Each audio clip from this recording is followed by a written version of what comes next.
Hey, salam alaikum, alaikum salam. También te bendiga. May God bless you. Today, I want to talk about something that just doesn't seem to be very well known in the West.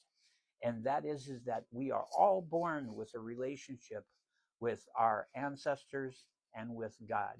It is not necessary to have expensive, fancy initiations to exercise and interact with God and our ancestors. Yes, it is necessary to take initiation if you are going to be working with the elevated beings to temper your soul and your mind to deal with those forces. Yes, you should take initiation if you are going to be dealing with the dead to help others and to work outside of your spiritual circle and with the natural forces in order to temper your spirit and your body. Our soul and our mind are given to us by Zanbi Mpungo, God in heaven. Our body and our spirit are granted to us from Kalunga, the sea of dead, and the source of all material substance and all spirit.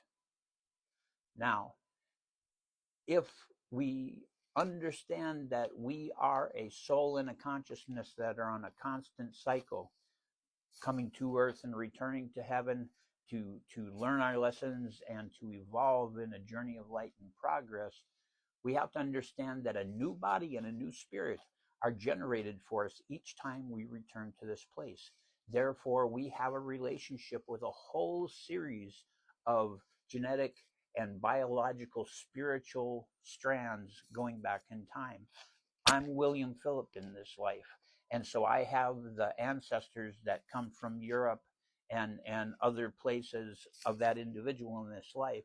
But in a previous lifetime, I may have been an African shaman or a Russian dancer or a Brazilian drummer.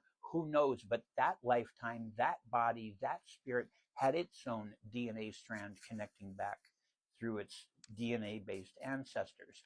Well, those ancestors who come from those other lines of genetic material can choose to rejoin me in this lifetime. And so ancestral forces associated with that person, whoever he was, that was a Brazilian drummer, may have joined me in this life. Because as we prepare to enter this life and we speak to Zambi Mbungo, the destiny we wish to have in this life, we are then granted our body and our spirit to reunite with the soul and the consciousness that has repeatedly been coming through things. And when we enter into the world at the east point of the Yoa, the cosmogram, at that point, a whole circle of ancestral forces enter the world with us. Later in our life, guides can come along to join our spiritual circle, and they're valid to work with too. And so in future videos, I'm going to be talking not only about how we create the apparatus that we use for divination in order to communicate actively with our ancestors, but also how to do so. I hope that you'll join me because this can change your life. The ancestors are very powerful with a cosmic perspective. They are spirits, not souls, that are able to help us throughout our lifetime. But there are a few souls out there who may choose to join us and help us, but that's a whole nother subject. Until the next video, Sambia te bendiga. May God bless you. May life be good to you. May you find your spiritual path no matter what the tradition, and may you go with God.